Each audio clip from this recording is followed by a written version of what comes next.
Pengertian postmodernisme. Jean-François Lyotard adalah seorang yang memperkenalkan postmodernisme dalam bidang filsafat dan ilmu pengetahuan di tahun 1970-an. Dalam bukunya yang berjudul The Postmodern Condition, A Report of Knowledge, dia mengartikan postmodernisme sebagai segala kritik atas pengetahuan universal, atas tradisi metafisik, fondasionalisme, maupun atas modernisme. Menurut beberapa para ahli, seperti Louis Lehy, postmodernisme adalah suatu pergerakan ide yang menggantikan ide-ide zaman modern. Menurut Immanuel, postmodernisme adalah keseluruhan usaha yang bermaksud merevisi kembali paradigma modern. Sedangkan menurut Ghazali dan Effendi, postmodernisme mengoreksi modernisme yang tidak terkendali yang telah muncul sebelumnya. Maka dapat disimpulkan bahwa postmodernisme merupakan suatu ide baru yang menolak ataupun yang termasuk dari pengembangan suatu ide yang telah ada tentang teori pemikiran masa sebelumnya, yaitu paham modernisme, yang mencoba untuk memberikan kritikan terhadap modernisme yang dianggap telah gagal dan bertanggung jawab terhadap kehancuran martabat manusia. Itu merupakan pergeseran ilmu pengetahuan dari ide-ide modern menuju pada suatu ide yang baru yang dibawa oleh postmodernisme itu sendiri. Lahirnya postmodernisme. Munculnya postmodernisme tidak dapat dilepaskan dari modernisme itu sendiri. Kata modernisme mengandung makna serba maju, gemerlap, dan progresif. Modernisme selalu menjanjikan pada kita untuk membawa pada perubahan ke dunia yang lebih mapan, di mana semua kebutuhan akan dapat terpenuhi. Modernisme memiliki sisi gelap, yang menyebabkan kehidupan manusia kehilangan disorientasi. Modernisme menurut Anthony Giddens menimbulkan berkembangbiaknya petaka bagi umat manusia. Yang pertama, penggunaan kekerasan dalam penyelesaian sengketa. Yang kedua, penindasan oleh yang kuat atas yang lemah. Ketiga, ketimpangan sosial yang kian parah. Dan yang keempat, kerusakan hidup yang kian mengkhawatirkan. Gejala postmodernisme yang merambah ke berbagai bidang kehidupan tersebut, yang di dalamnya termasuk ilmu pengetahuan, merupakan suatu reaksi terhadap gerakan modernisme yang dinilainya mengalami kegagalan. Atas latar belakang itulah para tokoh dan pemikir postmodernisme menghadirkan sebuah gagasan baru yang disebut dengan postmodernisme dalam rangka melakukan dekonstruksi paradigma terhadap berbagai bidang keilmuan sebagai sebuah upaya untuk mengoreksi atau membuat dan bahkan menemukan paradigma yang baru.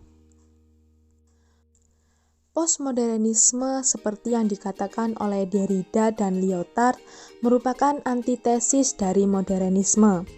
Hampir semua istilah yang diajukan oleh postmodernisme adalah antonimasi modernisme. Kelahiran postmodernisme membuat istilah baru dan mengakibatkan perbedaan dengan paham modernisme. Tokoh-tokoh postmodernisme. Yang pertama, Jean-François Lyotard merupakan salah satu filsuf postmodernisme yang paling terkenal di antara filsuf yang lainnya. Pandangan modernisme yang sebagai narasi besar seperti kebebasan, kemajuan, dan sebagainya. Kedua, Michel Foucault adalah seorang tokoh postmodernisme yang menolak keuniversalan pengetahuan. Ada beberapa asumsi pemikiran pencerahan yang ditolak oleh Foucault, yaitu pengetahuan tidak bersifat metafisik, transendental, atau universal, tetapi khas untuk setiap waktu dan tempat. Tidak ada pengetahuan yang mampu menangkap karakter objektif dunia, tetapi pengetahuan itu selalu mengambil perspektif. Pengetahuan tidak dilihat sebagai pemahaman yang netral, dan murni, tetapi selalu terikat dengan rezim-rezim penguasa. Tokoh ketiga adalah Jacques Derrida. Membahas filsuf yang satu ini tidak akan lepas dari buah pikirannya tentang dekonstruksi. Istilah ini merupakan salah satu konsep kunci postmodernisme. Apa itu dekonstruksi? Secara etimologis, dekonstruksi adalah berarti mengurai, melepaskan, dan membuka. Derrida menciptakan sebuah pemikiran dekonstruksi yang merupakan salah satu kunci pemikiran postmodernisme, yang mencoba memberikan sumbangan mengenai teori-teori pengetahuan yang dinilai sangat kaku dan kebenarannya tidak bisa dibantah, yang dalam hal ini pemikiran modernisme. Tokoh keempat, Jean Baudrillard. Pemikirannya memusatkan perhatian kepada kultur, yang dilihatnya mengalami revolusi besar-besaran dan merupakan bencana besar. Revolusi kultural itu menyebabkan massa menjadi semakin pasif, ketimbang semakin berontak, seperti yang diperkirakan pemikir Marxis. Tokoh kelima, Fredric Jameson. Ia menggunakan pola berpikir Marxis untuk menjelaskan epos histori yang baru, yang baginya bukan modifikasi dari kapitalisme, melainkan ekspansi darinya. Dengan demikian, menjadi jelas bahwa periode historis yang ada sekarang bukanlah keterputusan, melainkan kelanjutannya. Ciri-ciri pemikiran postmodernisme. Yang pertama, dekonstruktif. Hal ini terjadi karena teori tersebut dianggap menutup munculnya teori-teori lain yang barangkali jauh lebih dapat membantu memahami realitas dan pemecahan masalah. Yang kedua, berwatak relativisme. Artinya pemikiran postmodernisme dalam hal realitas budaya, nilai-nilai, kepercayaan, dan lainnya tergambar dalam teori-teori yang dikembangkan oleh disiplin ilmu antropologi. Yang ketiga adalah pluralisme. Hasil teknologi modern dalam bidang transportasi dan komunikasi menjadi era pluralisme. Budaya dan agama telah semakin dihayati dan dipahami oleh banyak orang dimanapun mereka berada. Teori-teori sosial postmodernisme. Yang pertama, teori sosial postmodern moderat. Teori ini yang menyatakan bahwa ada keterputusan antara modernisme dengan postmodernisme. Yang kedua, teori sosial postmodern ekstrim. Teori ini menyatakan bahwa masyarakat modern telah digantikan oleh masyarakat postmodern. Yang ketiga, posisi teoritis.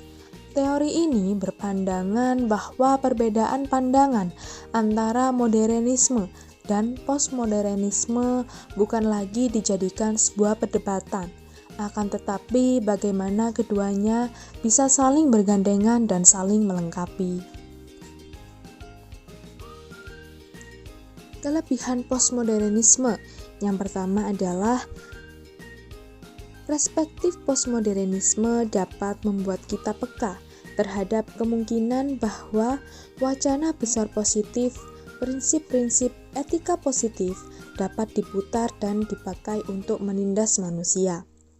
Yang kedua, keterbukaan untuk kebinekaan masyarakat, untuk toleransi, perlawanan terhadap monopoli, dominan agama, aliran dan ideologi tertentu, hingga menguntungkan demokrasi.